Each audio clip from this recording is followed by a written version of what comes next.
Today's episode of Distorted View Daily is brought to you by AdamandEve.com, purveyors of fine erotic merchandise since 1912. They're not that old. They've been around for a while, though. They're a name you can trust when it comes to adult toys, lingerie, sexy movies. Adam and Eve has an amazing deal just for Distorted View listeners. Select any one item from their vast catalog and get 50% off. That includes the entire Coochie line of pussy mists, creams, sprays, and oils. Pamper that punani with Coochie Shave Cream, Coochie Intimate Feminine Spray, or Coochie Body Oil Mist.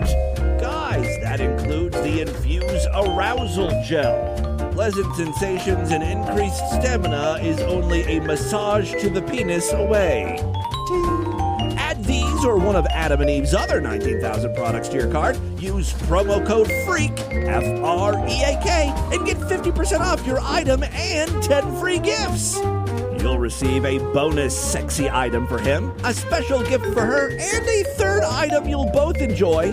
Then, Adam and Eve load you up with 6 free spicy movies and free shipping on your entire order. Just remember to use coupon code FREAK, F-R-E-A-K, at AdamandEve.com. Hey, freaks, it's Wednesday, May 10th, 2023. Coming up on the program today, I'm just living that relaxed vaporwave poolside USA life, baby. Plus, DV's newest business venture, Camel Piss. A coffee that'll make you shit even harder than a standard brew. And when you can't flash your lady dick because your stomach fat covers the goods. Distorted View Daily proudly presents Another Man Just Looking for Love. Hi. I'm looking for a white lady that's tattooed and dominant and be willing to put me in a dress and beat the shit out of me. Call me.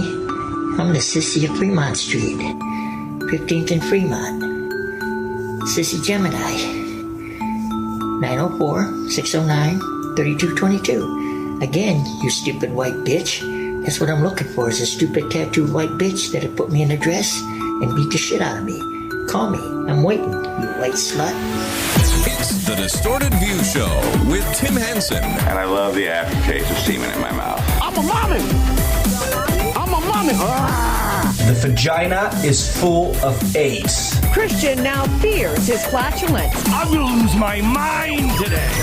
Yes, Timothy James Henson back here with you for the Wednesday edition of DV. Got a great one for you. I just got back from Target. That's why I'm out of breath. Shopping really takes it out of me. Well, that and the congestive heart failure. But mostly shopping. I shop till I drop. And one day I will drop and not get back up. But at least I will have died doing what I love. Gays love to shop. I like to shop for very specific things, though. I don't like grocery shopping. As a general rule, I don't even like clothes shopping. The one exception, though, is t-shirts. I love a graphic t-shirt. Now, I'm in my 40s. Have I aged out of that? At some point, it's not cute anymore to see a grown man wearing a Rocco's Modern Life t-shirt. But look, I think there are exceptions and exemptions. I am a member of the media, right? I'm in the entertainment business. So, I've got a Peter Pan complex. I'm trying to stay young. I always hear people saying, look, if you're in your 40s, you should not be wearing blue jeans and you should not be wearing t-shirts. That's all I wear. I don't want to wear khakis or dress pants or what are adults supposed to wear? You know why? Because those types of pants, they wrinkle easily. And I still just throw pants on the floor. How else are you supposed to see what you have? I like them all laid out for me on the floor. And I can just sort of pick out, that wadded up ball of jeans looks good. Nice and dark. I'm going to go with a dark jean today. Anyway, I was at Target and I saw a t-shirt that I had to have. I pick out the dumbest fucking t-shirts. This one is like a very light color, almost like a cream, not a white, but almost like a cream, I think.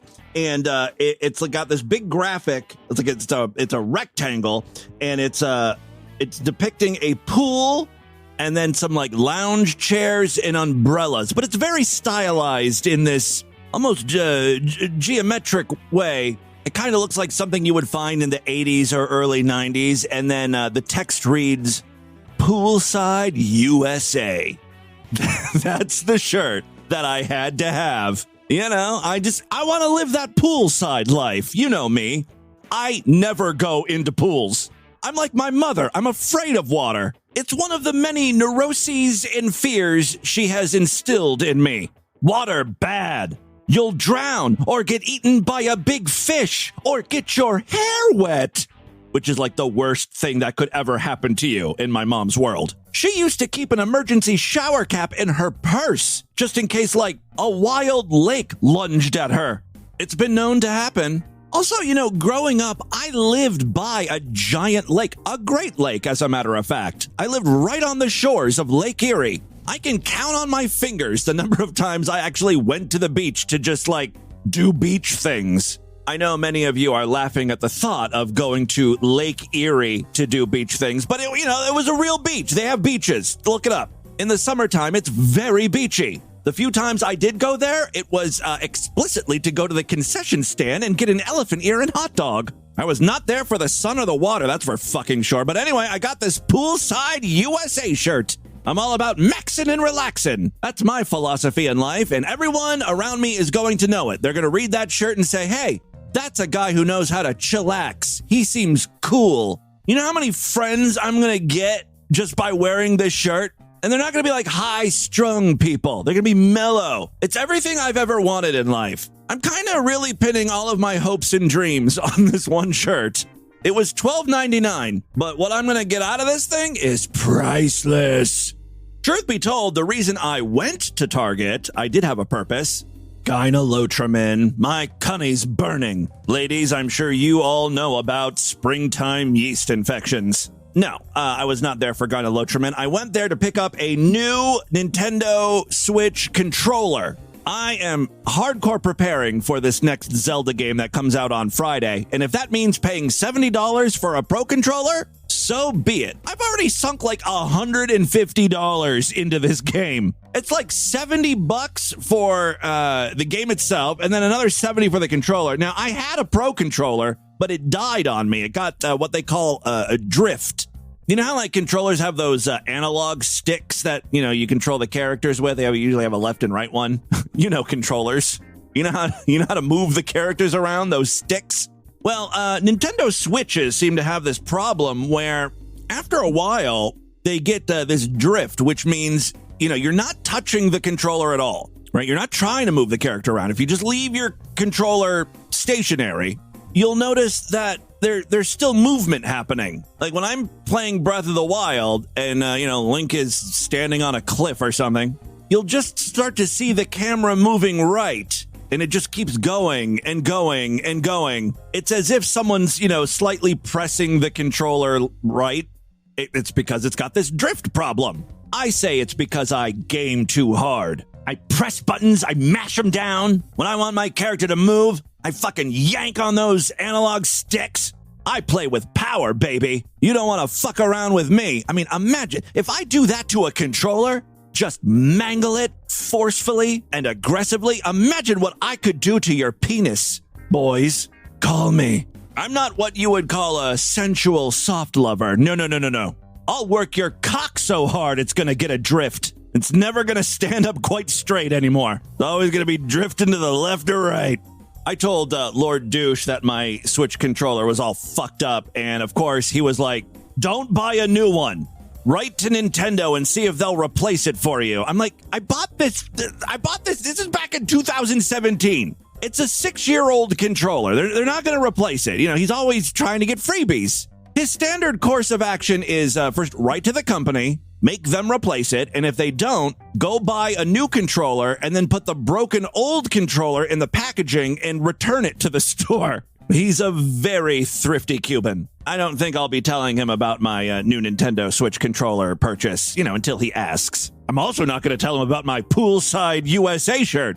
He hates when I buy shirts. He's like, you have too many. Stop buying shirts. He has a lot of opinions on my wardrobe, by the way. In true thrifty fashion, I don't think Lord Douche has purchased a shirt in the fucking 13 years I've known him. He wears like freebies he gets. Like his friend used to work for some sort of like gay organization, and and the organization got like, I don't know, 1,000 VH1 Diva t-shirts. I guess there was like a TV show or special or something called VH1 Divas. Lord Douche has about 200 of those shirts. That's all he wears. I guarantee you, if you ever see me out in public, come say hi. And if I'm with Lord Douche, notice the shirt he's wearing. I guarantee you he did not pay for it. We really are like the anti-homosexuals. Like, we don't dress well. Our hygiene is questionable at best. I'm a fat, disgusting slob. I mean, come on. Anyway, the other thing about t-shirts is Lord Douche hates that I wear dark shirts. He's like, stop. If you're going to buy a shirt or you're going to wear shirts, don't wear black. Lights only. White's preferable. I think he'd be okay with my Poolside USA shirt, but I mostly do wear darks because, again, I'm fat and black is slimming. It conceals some of the rolls. I don't know why he doesn't get that. It's like he doesn't even know me. All right, enough of my Target adventure. That's not why you're listening to this podcast. You come for the goods, the audio, and boy, do I have some for you today. Not only do I have audio, I also have an interesting business proposition. You know, I'm always looking to make money. Got to pay for my Poolside USA shirts and Nintendo Switch controllers, which, by the way, are totally overpriced. $70 for a controller? What the fuck, man? But I digress. $70 is going to be like chump change once all the money starts rolling in from my Camel piss business. What the hell am I talking about? You are asking, what the hell are you talking about, right? How can you not? I said camel piss business. You gotta be at least a little curious. Well, thanks to DV listener Rural Gaming in the Discord, I've learned all about this potential liquid gold mine. 1 liter of this warm, freshly collected camel pee can set you back $20. See now, Coca-Cola is in the wrong business. They sell 2 liters of Sprite for like $3. That's like $1.50 per liter. Meanwhile, people with access to camels, $20 a liter, man. I think you know where I'm going with this. I'm going to become a camel farmer. You probably already have a lot of questions. Mainly, what the fuck are people using the camel piss for? That's not our concern, freaks. I don't care what people do with the camel piss. They can drink it, they can use it to fertilize their crops, they can shoot the shit up intravenously. I don't care. They hand me a crisp new $20 bill, I give them a bottle of camel pee, we both go on our way, happy. All right, let me shut up so you can actually hear what's going on here. 1 liter of this warm, freshly collected camel pee can set you back $20. And a 5-liter jerry can can cost as much as $100. Even more if the urine is gotten from a pure Arabian camel breed. This is work. If you need to work very well. This is like a testimonial. He's like, this works. Camel pee works. Thank you. Is work. If you need to work he says, it's kind of hard to understand him. He says, but if you want it to work very well. Anyway, take the fresh one. We just do it. No. We just take them. Take the freshly collected pee. It's good for human body. And I think he poured it on, or he was going to like pour it on his body. He says it's good for the body. All right, whatever. Camels have been an integral part of the Middle Eastern and African culture for centuries. Remember when Trump was all like, these are shithole countries, and we all got upset about it? These people are bathing in camel piss. Maybe they're not shithole countries, but they are certainly camel piss countries. I think we can all agree on that. Used majorly for transportation and farming. But the urine of these majestic creatures has taken on new significance in recent times. So what is it about this pee that is so unique? I'm going to take a guess here and say floral notes. It's slightly acidic, a little carbonated. It's very refreshing. And who are the people who pay top dollar to drink it? Oh, he's drinking the pee. Okay, well, now we know what they're doing with it. So it really is like Coca-Cola. Camel urine, the champagne of colas. Ting! The Fulani tribe of West Africa have been collecting this liquid waste for decades. Yes, keyword waste. Everything for Rakumi is good. He says everything for a camel is good. Everything you see in the animal. Everything from the body and the meat and everything. Rakumi is good. I think what he's saying is the camel is a very useful animal. You can ride it, you can cook them up, you can bathe in its waste. Collections begin early in the morning. This is because early morning pee sells faster and commands a premium price. It's more concentrated, it's stronger. You've smelled your morning piss, right? It's pungent and magnificent. That shit sells for top dollar. I hope you guys are taking notes. If you're going to be my camel pee salesman, you need to know the product. This fresh one is good more than the one way don't take. If you test the one way don't reach like 2 days, you will get gas. Yeah, he says here again, because it's hard to understand. He says, look, if you drink 2-day-old camel piss, you're going to get gas because it's not as fresh. I don't know if that means you're going to be burping up camel urine or if that means you're going to have indigestion problems and you're going to be farting out camel pee. Either way, it doesn't sound pleasant, and I'm guessing it doesn't smell pleasant either. As if you open the rubber like this, you can see this will come out like this. If you test them for mouth, you will not say you don't take. However, he says if you taste old pee, it tastes stale. Okay. Obtaining this precious liquid can be very frustrating. See, this is where we need to streamline the operations, right? We got to get these camels to pee consistently in bottles. Herders spend most of their waking hours in direct sunlight, enduring extreme temperatures to track the camel's movements and activities.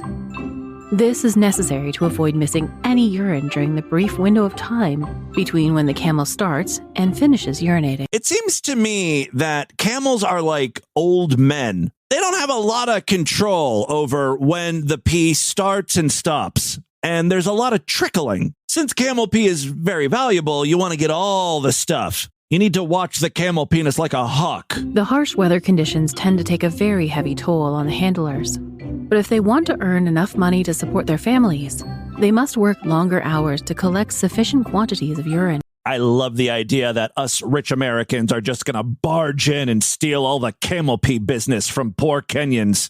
We're fucking monsters. Quantities of urine. I'm sorry, $20 is $20. Once they sense that a camel is about to urinate, they move fast, just so they do not miss even one single drop of this precious pee. What have I always called urine? Amber nectar. It can take an entire day to get this little amount of urine from a camel. Holy shit!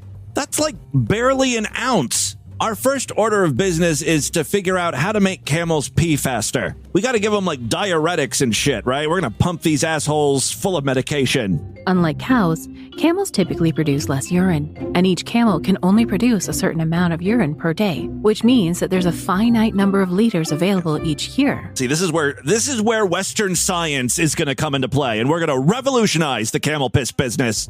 My plan is to flood the market, so to speak. We're going to get in and get out. Within a year's time, we're going to be all millionaires, and we're going to cash out before the camel piss market collapses. This limited quantity, combined with how labor-intensive... I mean, I don't want to toot my own horn here, even though I do it a lot. Someone's got to. But think about where the culture is at the moment. All those crypto bros pulling scams. Those idiot YouTubers trying to sell you seminars on NFTs and Bitcoins. Where they zig, I zag. The real money is in camel pee. The highest quality urine comes from camels that have recently eaten fresh grasses. Again, we're going to have another leg up on the competition here. They don't have fresh grass over there in the middle of the fucking desert. Meanwhile, here in beautiful America, the grass won't stop growing. It grows too fast. I'm always mowing my lawn. It's like super annoying. Imagine having a few camels in the front yard who will take care of the business. I mean, it's really killing two birds with one stone. I think the main issue for us is like how we're going to get the camels over here. But, you know, that's just a logistical problem. When they pee, the urine is said to have a milder scent and taste, which may be more palatable to buyers. You know, I know primarily we're going to be selling these bottles of camel pee to Africans and Middle Eastern people or whatever, but there is a potential untapped market here in the United States. I mean, what's the largest sector of beverage growth? Flavored water. We just talked about water talk the other day. All these stupid broads on TikTok flavoring their water. What if we could sell a nice, mild camel piss, but infuse it with some berry flavor as well? Idiot social media influencers are always looking for the next health craze. Camel pee can be it. We'll get Gwyneth Paltrow to take a few sips, goop it up. Guys, the possibilities are endless. I will try to remember to provide a link on the show notes today to this video. Oh my God, thank you so much, Rural Gaming. I hope you don't want a cut of this business idea. It's all mine. I guess if you want like a couple bottles of camel pee, I can arrange that though. Let's move on. I've got a customer freak out clip here. And while it is pretty screamy and wonderful. I feel like we're missing some context, and this is something I'm noticing more and more when it comes to these types of videos. It's almost like the person recording wants the internet points and clouts that you receive when everyone gangs up on the villain in the video, but it appears they cut out the part where you might say to yourself, oh, okay, this is justifiable rage. It's not so cut and dry. So this all takes place at a taco restaurant, like a carryout place in San Diego. The customer is pretty screechy. Give me my receipt, you fucking bitch. Yeah, fucking cunt. Now, the person who posted this video says Karen has gone wild at a San Diego taco shop, and it certainly sounds like it. But throughout the entire video, the one thing this lady wants and is screaming about is her receipt. She has her food, she's receiving her food, but she didn't get her receipt, and they won't hand it to her. I just want to hear what happened before this video started, because, I guess, the customer is entitled to her receipt. Why is it so hard to hand it to her, especially considering the worker has the receipt? She's literally holding it, but she refuses to give it. Again, this doesn't excuse the customer's behavior, but it explains it. Yeah, fucking cunt. Ma'am, please leave the restaurant. I want my receipt back. I'll give you a new receipt. I want my receipt. I want my receipt. Give me my receipt. I'll leave. Not until I have the receipt. Just give her the receipt. Give me the receipt. Oh man, what the? It's interesting because at this point, the worker is like looking at the receipt, I guess to make sure that it's this lady's, and she was about to hand it over. At least that's what it looks like to me. But then the customer just snatches, tries to grab it. Oh man, what the? And she starts slapping and pulling at the worker's shirt, like totally uncalled for. Oh man, what the? Don't do that shit to me, bitch. Don't do that. Don't do that shit to me either. Give me my receipt. Don't touch me. Give me my receipt. Give me my receipt. You fucker. You fucker. She's so flustered. All of this over a receipt for $10 worth of tacos. Call the police. Give me my receipt. You don't touch me like that. Give me my receipt. Okay, so get the fuck out of here. Give me my receipt. Get out of here. Ma'am, please leave. Give me my receipt. Get out of here.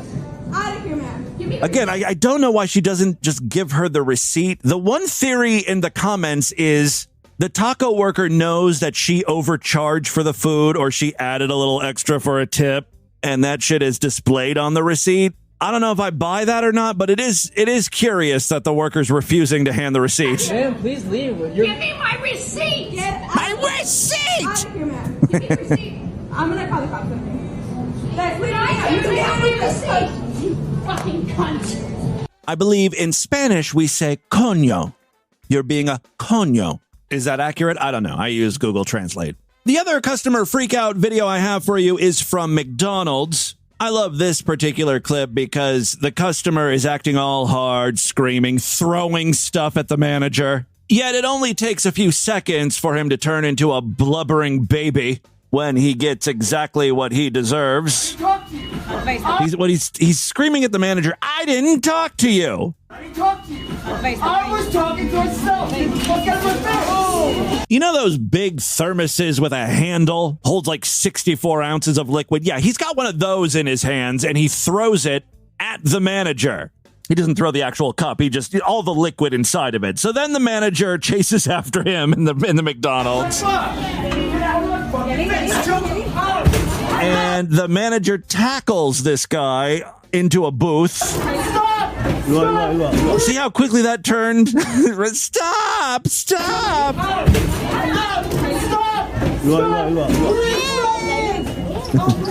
The next few minutes is just him begging for his life, which is satisfying.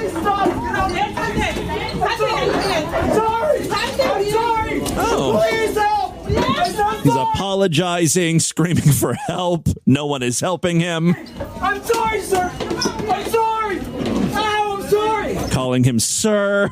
Finally, he's showing him some respect. Sorry, sir.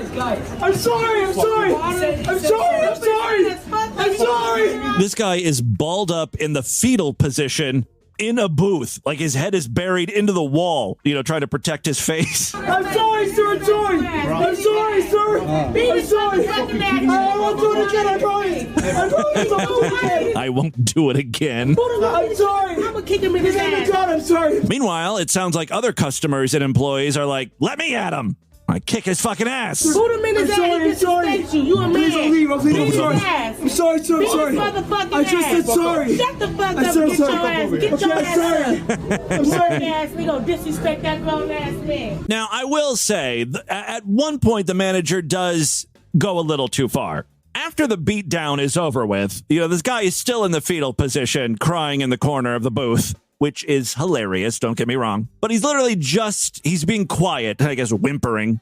And the manager comes back around and, under the table, I think, punches his face. Yeah, just let him be.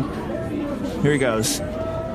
Or kicks him or something. Get off me! Get off me! Someone help! Someone call the police! Now Police! we're back for round 2. Police! Ow! Yeah, kick him in his eye. Oh, yeah, he kicked him in his eye. Ow! Why the fuck you throw water on him? I didn't do it! I said I'm sorry! I got an article you threw water. I asked, can I leave now? I'm here grown ass. Okay, can I leave now? Just kick me in my eye! Beat his ass. You just Put all this stolen shit in your bag. You a bum ass thief. Honey, I always said let me leave. You a bum ass thief. Shut the fuck up. Oh, he's a thief?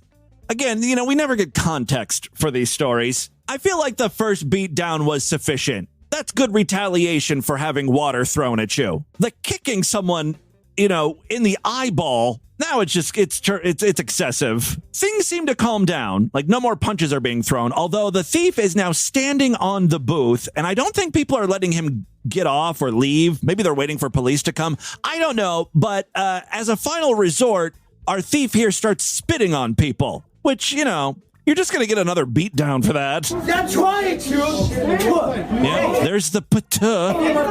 And You just kicked me in my eye. He spit on him. He spit. Oh, yeah. No shit. Oh, yeah, he spit on him. Get the fuck out. Move that man. Get your ass to somebody. He spit on him. now he's table jumping, right? He's walking from table to table to avoid the inevitable. Grown that. Oh, yeah. Oh. Whoop his ass. Whoop his ass. And Whoop his ass. they're beating his ass again. Beat his ass. That's right. That's right. He disrespectful as a motherfucker. Beat his motherfucking ass. See, the lesson here is when you get your ass beaten once, don't pull a pussy move and start spitting. It's just going to happen again. All right. And with that, let's get into the crazy, bizarre twist of the fucked up news right now.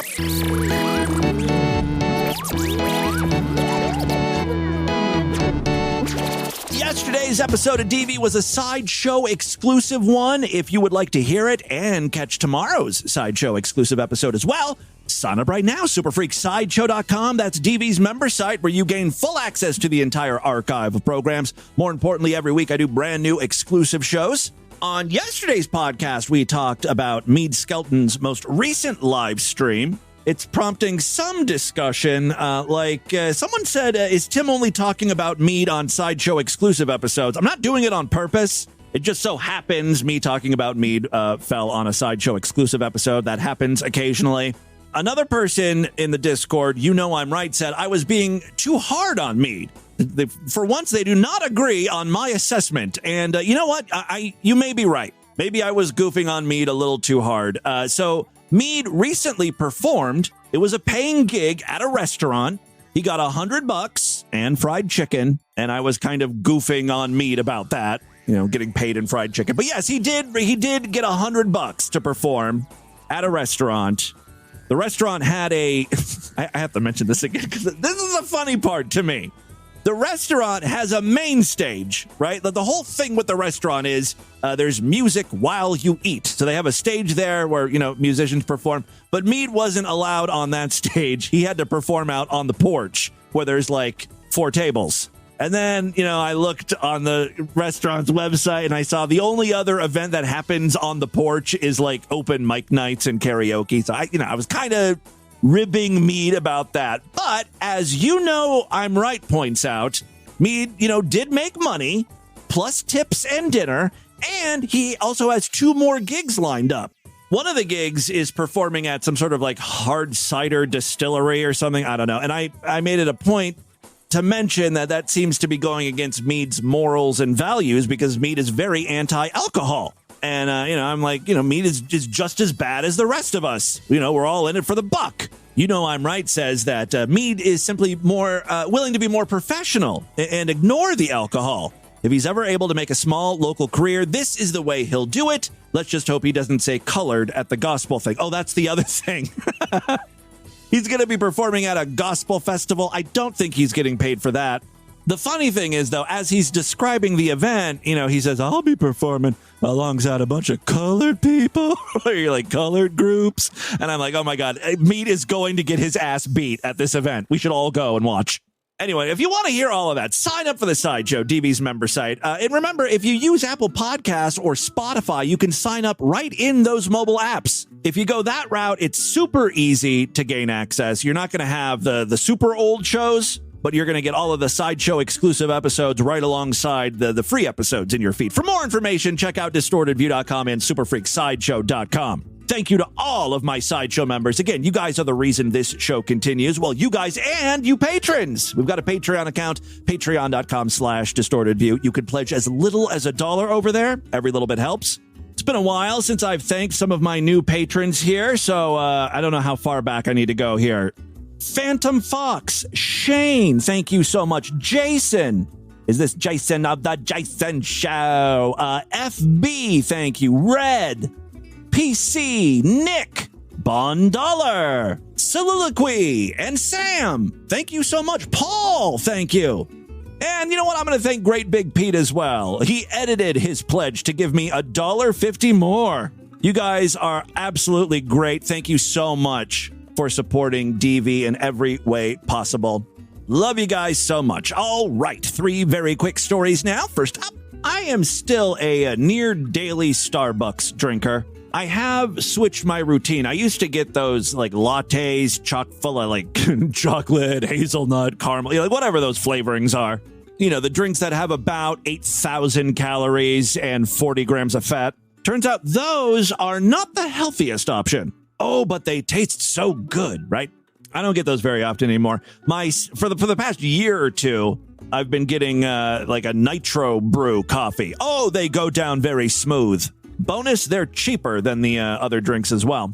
I am a sucker for new products, though, and I recently read that Starbucks was launching a new line of coffees, and I was like, ooh, this sounds interesting. But the more I read about it, the more I realized, oh, this is just going to cause just severe diarrhea in me, and I don't need to shit anymore. I'm very regular, thank you. There's not a doubt in my mind that this coffee would fucking wreck me. Have you guys heard about, I think it's pronounced Oleato or I don't know. Oleato. Let's go with Oleato. In February, Starbucks launched a range of drinks in Italy. That's where it started, although it is available here in the U.S. in select markets. Yes, it's called Oleato, which combines coffee with olive oil. For those times you want your shit accelerant to be greasy. Coffee already makes you poop. Do we need to expedite this whole procedure by, like, oiling down your esophagus and intestines and shit? Like, it just seems bizarre to me. Also, I don't know if it's gonna taste good. I want my coffee to taste good. I know. Then you shouldn't be drinking Starbucks. I get it. You guys know I eat garbage. I also drink garbage. It's just what I like. All right, let's read on about this amazing innovation. Oleato combines coffee with olive oil. The Oleato line includes 3 flavors: Oleato Golden Foam Cold Brew, Oleato Cafe Latte, and Oleato Iced Shaken Espresso. All the beverages arrived in the U.S. on March 23rd in markets like Chicago, Seattle, and New York. Big metropolitan areas. Each beverage is doused with Partana extract olive oil. As Starbucks describes it, this gives your drink a sweet and lush flavor and makes it velvety smooth. That's where the problem comes in, that velvety smoothness. Turns out, the drinks may be too smooth. After the drinks launched, some people who tried them took to social media to describe an unintended side effect: prompt races to the bathroom. Some Reddit users reported bowel problems. All of a sudden, they have defective shitters. Also, stomach aches, diarrhea, and some people, in extreme cases, suffered from vomiting. The issue, I think, is twofold here. First of all, the drinks have a lot of caffeine, A grande drink in the lineup ranges from 170 milligrams to 255. To compare, an entire 16-ounce can of Monster, short hook, long tail. That drink comes in at 158 milligrams.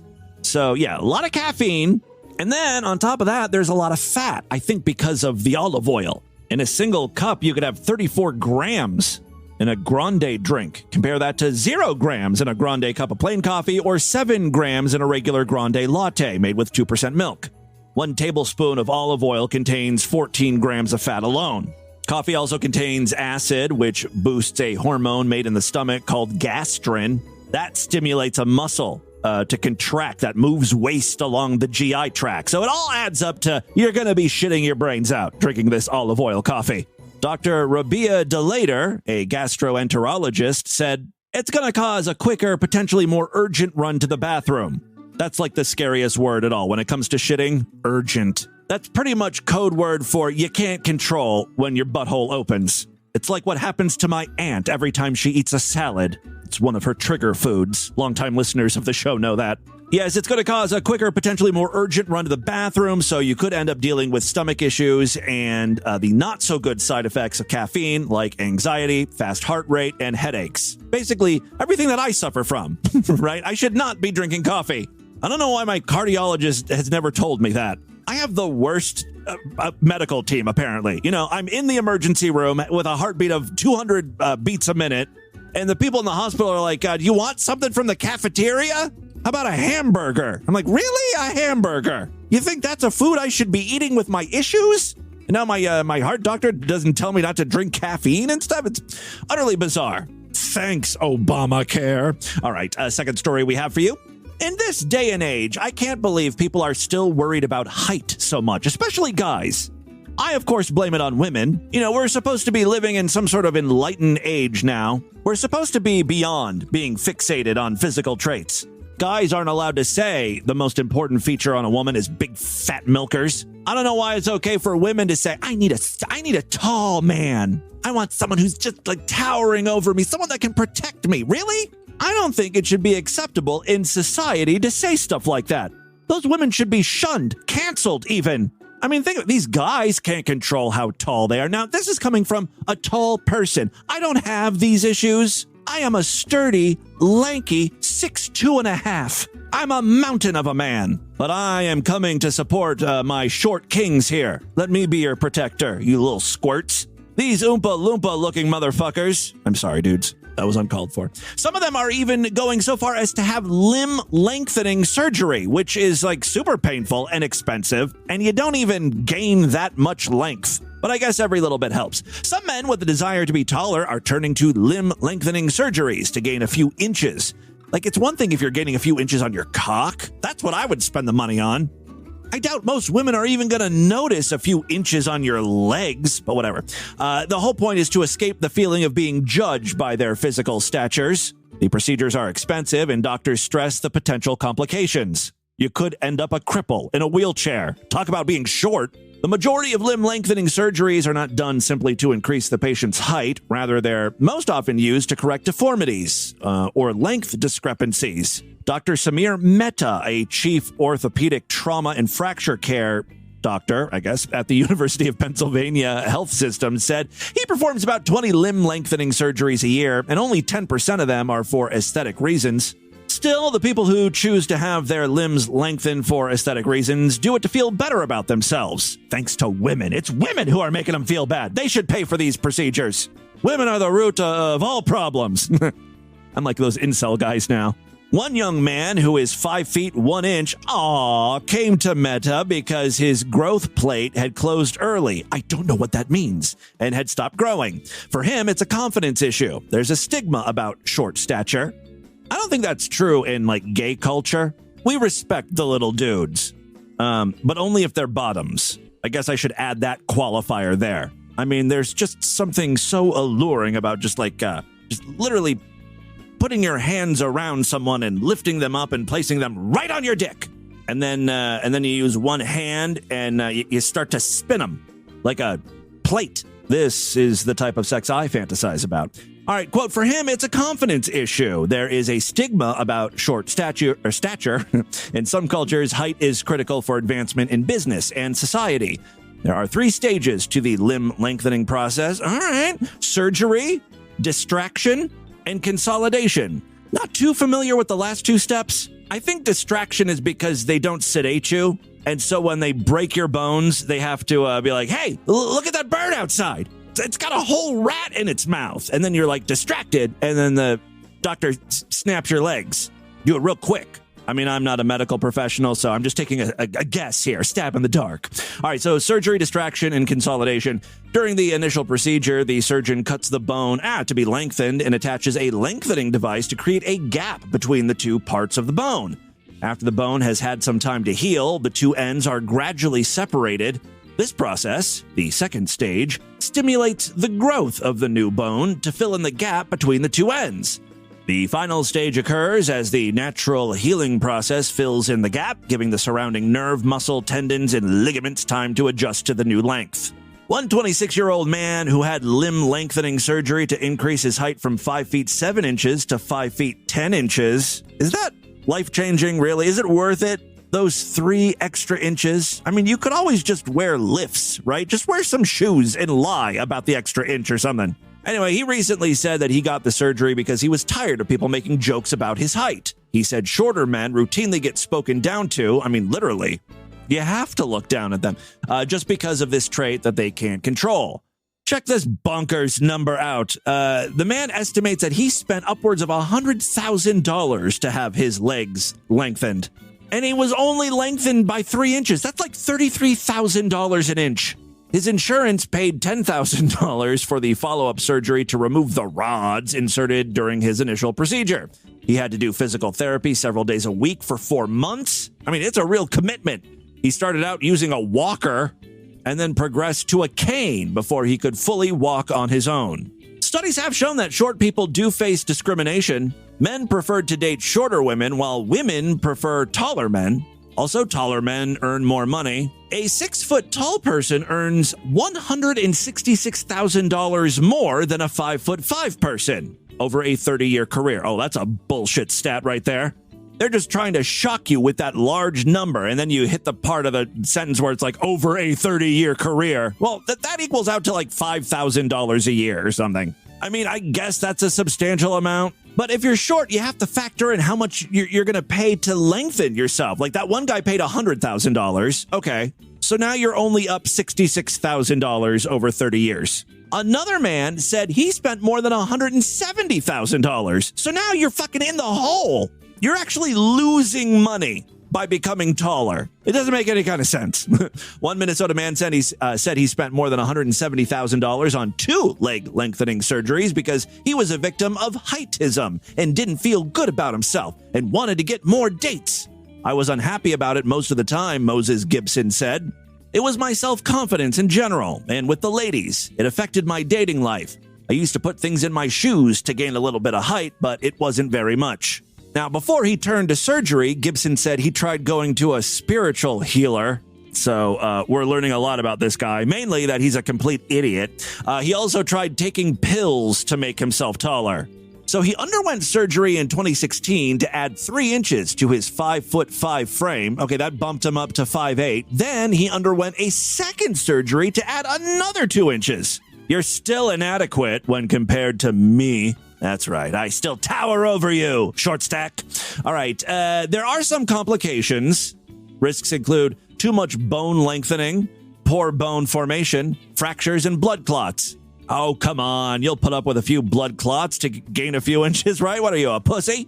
Dr. S. Robert Rosbrook, chief of the Limb Lengthening and Complex Reconstruction Service at the Hospital for Special Surgery, said he doesn't want leg lengthening to be considered a quick cosmetic surgery, but he said it is safe when done by an experienced surgeon. So go for it. And finally, today, freaks, we've talked a lot about trans things recently. Hasn't been a great year for trans men and women. A lot of hearings and bans and stuff going on. So it's good to hear a news story that has a happy ending for a trans person. It's happy in that distorted view daily kind of way. A judge has ruled that a transgender woman could not have indecently exposed her penis in a YMCA female changing room after agreeing with her claim that she's simply too fat for the cock to be visible. Congratulations on your legal victory. Finally, things are starting to turn around for the trans community. Darren Glines, who now goes by Rachel, was found not guilty of 3 counts of indecent exposure at the facility in Xenia, Ohio. Once again, strange things are afoot in Ohio. In this case, they're a cock, but you know, it truly is the Florida of the North. I've been saying it for years now. Judge David McNamee cleared Glines after agreeing that the size of her belly meant that it would be impossible for anyone to see her penis.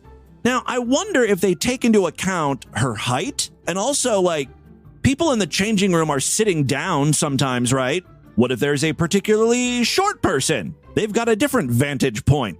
I mean, I'm sure that the judge looked at all of that, right? Glines, 31, has had several complaints made against her dating back to 2021, with at least 3 people complaining that they saw a naked male in the female locker room. One of the complaints stated that there were 3 juveniles present during the incident, with a woman going to the front desk to report the issue. She was reassured by a worker that it was actually a woman and that she shouldn't have been disturbed by the incident. The judge said there was little dispute as to the facts of the case, as Glines was authorized by the executive director of the YMCA to use the women's locker room, so she was in the right place, even though she has a penis. Jacqueline Brockman said that Glines was allowed to use the facilities at all of the Greater Dayton area YMCA locations. Quote, quite simply, the facts do not exist to support a find of guilt as charges. Glines' genitalia was not visible as a result of other portions of her body covering it. Yeah, I gotta lose some weight. I'm working on it. That's why I go to the YMCA. So one day my lady dick can properly be on display. Glines' lawyers, Lauren and Kira Deaver, both argued that she was so fat. How fat was she? She's so fat that her gut would obscure her genitals. In a statement released on Monday, Glines' attorney said it's unfortunate not only for her, but for the entire community that the filing of these charges ever occurred. We are grateful that the rule of law and the truth prevailed so that Miss Glines in the community can now move on in peace. The YMCA of Greater Dayton said in a statement that they would continue to comply with the law while also ensuring the privacy and safety of all members. Under no circumstance will we investigate an individual's birth identity and then assign individuals to locker rooms. That would be counter to the law, counter to respect for all people, and it's not who or what we are as an organization. A YMCA employee was called to testify at the trial, telling the court that she had to get a restraining order against Glines after she assaulted her. Katisha Young said that Glines grabbed her genitals after they had gone out to coffee. Well, was it a date? Young claims that following the assault, Glines started attending her place of work, knowing when she would be working. She added that she's concerned that she will be forced to find other work once her protection order against Glines runs out in 2024. I'm sorry, this last little twist of the news story has me fucked up. It's one thing to allow trans people to work out or whatever at the YMCA, but if one of your employees is assaulted, the person who's doing the assaulting should definitely lose his or her YMCA membership, especially if there's a restraining order involved. Good God, what the hell's going on over there in Xenia? That, my friends, is your Distorted News for Wednesday. Let's do a couple voicemails and get the hell out of here. All right, I'd love to hear from you freaks, and there are many ways to contact the show at distortedview.com. I'm all over social media at distortedview on Twitter and Instagram, facebook.com/distortedviewshow. Don't forget about the Discord. That's where all the freaks are hanging out. There's a link on the main navigation bar over there at distortedview.com. Use that as your invite in. All right, let's check in with a few freaks. We've got some patrons up first. Hey, Tim. Edgelord Trash here on my state-mandated lunch break. Just calling in to say I got married. Hey, congratulations. Next step, procreation. Create the next generation of little freaks. Last week. I am still behind by about a month on show, so I won't hear what you say about this. But, yeah, love you, boo. Bye. Here's what I'm going to say. It'll never last. By the time you get to this voicemail, you'll be divorced. I put a curse on you, a hex. You will never find true happiness. Muhahaha! You are condemned to live a life of loneliness and sorrow. You must wallow in despair.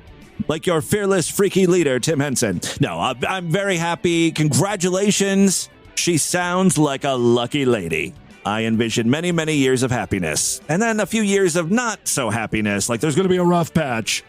Like it's going to get really bad. But then it's going to turn all around. And then it's going to be happy again.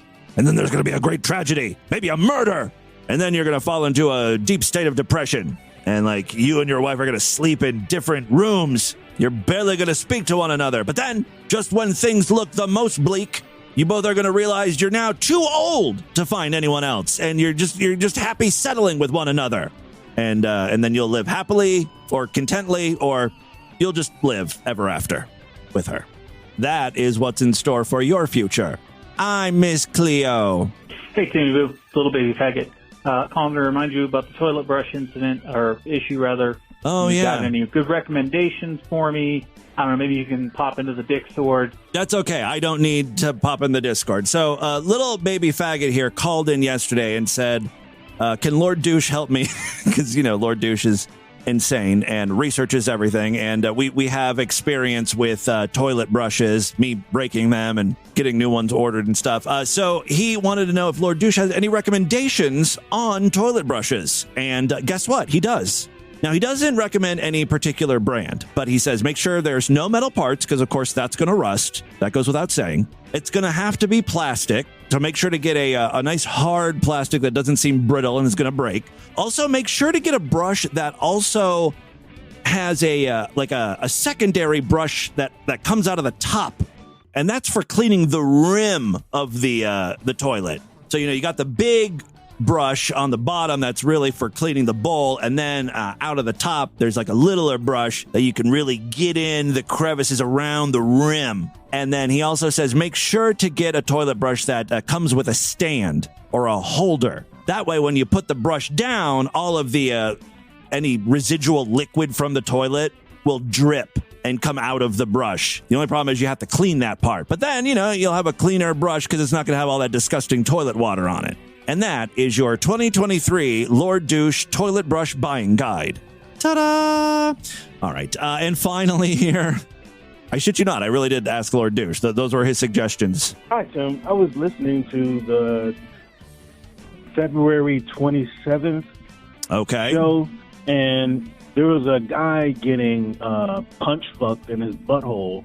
And the term that was used was bucket pussy. That was his bucket pussy. And I just wanted to know, has that name been taken? Oh, do you want to be bucket pussy? Yeah, for a call-in name, because I would like to use the word bucket pussy. Yeah, I'm pretty sure no one has claimed that yet. So if you want to be bucket pussy, you be bucket pussy. Call-in name, but I dub thee bucket pussy. I'm not a careless fairy, so I want to know, would that be cultural appropriation? I'll allow if I use the name bucket pussy? No, I don't think so. Guys can have bucket pussies, right? Some guys like their assholes played with, straight dudes. Just get back to me on that one. Thanks, Tim. You're bucket pussy. All right, there you go, bucket pussy calling in. That's all the time we have on this edition of the show. Want you guys to email me, show@distortedview.com. DistortedView.com is our official website. Voicemail line for you, 206-666-4463. That's 206-660. God, is it again? Warm, freshly collected camel pee. Spread the distortion. STD. Tell all your friends about the show. Don't forget to give us a 5-star rating, a thumbs up, or like wherever you can rate and review podcasts. I will see you back tomorrow if and only if you're Sideshow members. We'll probably do a best of show again for everyone and then post the Thursday show for Sideshow freaks. You know how that goes. And then, of course, I'll be back to end the week on Friday. Until then, have a great day. Bye, everybody.